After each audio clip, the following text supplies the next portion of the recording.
Olá a todos, sejam bem-vindos ao De Olho no Mercado. Hoje é 21 de maio de 2021, pregão de sexta-feira. Tá, o mini índice ele teve mais um pregão aí em movimento lateral, né, dentro dessa região aí de consolidação, tá? E no gráfico diário não efetuou nenhum movimento que fosse definidor, né, ou que desse a entender que os próximos movimentos, né, quais serão os próximos passos, tá? Quando ele está em movimento lateral, nem ascendente nem descendente, ele está tecnicamente sem tendência, tá? No gráfico de 5 minutos, hoje no mini índice, houveram várias oportunidades, né, de day trade, tá? E aí você vê que quando tem, né, a formação de pernas, a formação de tendência, né, tudo fica mais claro, né, e tudo fica mais fácil, tá? O day trader, ele que quer ter sucesso, né, ele precisa ter paciência de passar por pregões, que serão a maioria, em que não haverá tendência, como o pregão de ontem, tá? Onde ele não confirma pivô para lado nenhum, para um dia em que ele tem claramente a formação de uma grande perna de baixo, depois de uma grande perna de alta, tá? E a sistemática ela se dá da seguinte maneira, né? Os preços caíram, corrigiram até a média, caíram, romperam a média de 200 com suporte importante e aí corrigiram até a média de 20 períodos. Eu considero o movimento abaixo da média de 20 como válido para a formação do pivô. Então isso daqui é um pivô, tá? Um pivô de baixa, tá? Um topo mais alto, fundo mais baixo, um topo mais baixo, e aí quando ele cai e rompe este fundo, ele confirma esse pivô de baixa. E aí você pode pegar a ferramenta de retração de Fibonacci, colocar sobre a cabeça do pivô, tá? E fazer aí as suas projeções. Você pode ver que atingiu aqui o 100%, depois ele corrigiu, e aí assim por diante você vai puxando a ferramenta e colocando as retrações sobre a cabeça do pivô, tá? Atingiu o alvo de 100% e de 0,5, tá? Na cabeça do pivô. Então, né, teve aí a partir da confirmação do pivô de baixa até o último alvo. Vamos ver aqui o último alvo, tá? A confirmação do pivô de baixa se deu mais ou menos nessa região até o pivô de baixa, 455 pontos, tá? Depois ele lateraliza, né? Lateraliza e aí ele, depois que ele lateraliza, ele sobe, faz uma correção, sobe, faz correção. Aqui ele tem um primeiro pivô. Vamos tacar aqui no primeiro pivô e também fazer as projeções, tá? As projeções aí de 100%, de 0,5, de 382 e de ele chegou, o máximo que ele foi 382 na cabeça desse segundo pivô. Esse foi o primeiro, este foi o segundo pivô. Então ele chegou até o último projeção de Fibonacci deste segundo pivô, tá? A partir do momento em que ele confirmou o pivô de alta, mais ou menos nessa região, e ele atingiu a máxima, foi 500, quase 550 pontos, tá? Então foi em 450 na queda e 550 na subida, na alta, ok? Então esta é a forma, né? Você fazer aí, ó, a projeção de Fibonacci aí do pivô e ir surfando a tendência de acordo aí com o movimento dos preços, tá? Tanto na perna de baixa quanto na perna de alta,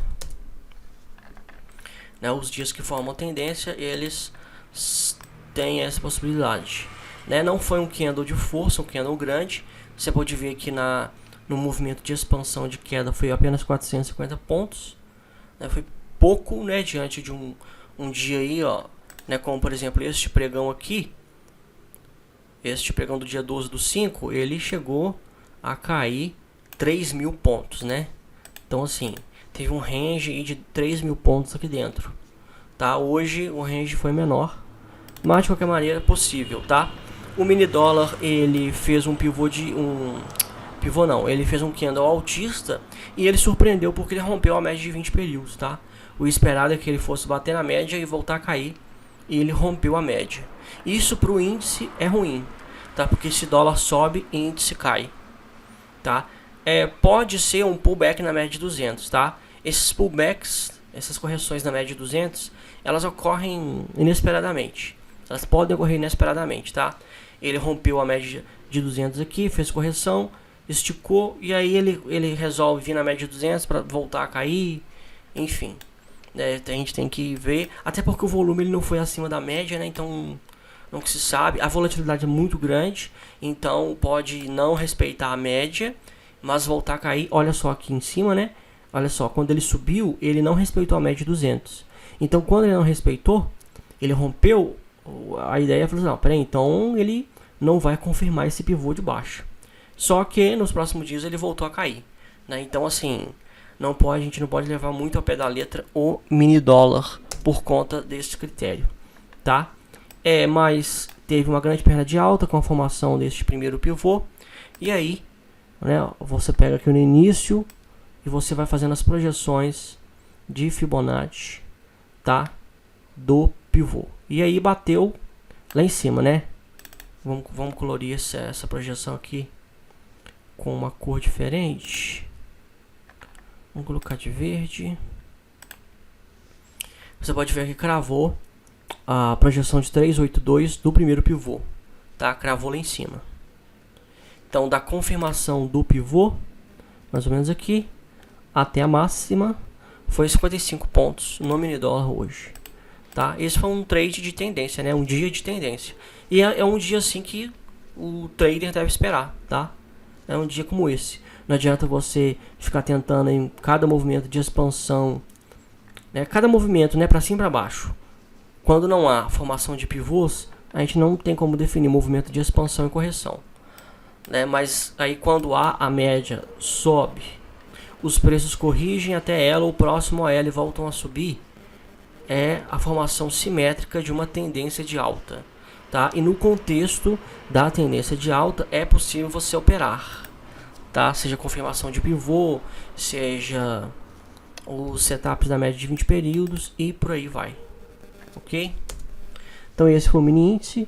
Por hoje, BOVA 11, né, em movimento lateral, um doji, né, Small 11 também em movimento lateral, tá? Dos papéis que mais subiram, BRFS3 teve uma alta expressiva, mas eu publiquei um estudo hoje mostrando que é necessário esperar a formação do pivô, tá? De um pivô de alta. Detex 3 rompeu a média de 20, também precisa de um pivô. E Viver 3 bateu no alvo de Fibonacci. Nenhuma conclusão. Show 3 não rompeu abaixo da média de 20. Upper 3 também abaixo da média de 20. E Chips 3 também abaixo da média de 20. Todos esses três papéis também tem que esperar aí a formação de um pivô de baixa. E para fechar, o mercado americano continua em lateralização, né? Nessa semana ele teve um movimento lateral, tá? O mercado americano aí com muita indecisão, né? Os mercados mundiais estão com muita indecisão, tá? Os principais índices, né? Que é o índice norte-americano, que é a maior potência mundial, né? Então é o país mais rico do mundo, então você pega como referência, né, o que acontece na bolsa de valores nos Estados Unidos. Isso reflete no mundo inteiro, tá? Então assim, tá em movimento lateral, sem pivôs de alta, sem pivôs de baixa. E isso é uma grande incerteza por vários fatores, né, que não caberia traçar aqui, porque são muitos. E também a gente entraria também na seara também especulativa. Então o ideal é você esperar a formação aí dos gráficos, né, formarem as tendências, ok? Então eu vou ficando por aqui no vídeo de hoje, ok? Os estudos foram esses, fazer uns estudos mais rapidinho, né? Hoje aí no intraday dos mini contratos futuros, né, houve aí oportunidades de trade, né, trades de tendência, embora não teve uma expansão muito grande dos preços, teve aí oportunidades, né? Então assim, é bem objetivo, bem sólido, bem concreto, bem simples e bem direto, ok? Então um abraço a todos, qualquer dúvida estou à disposição e se Deus quiser, até a próxima semana.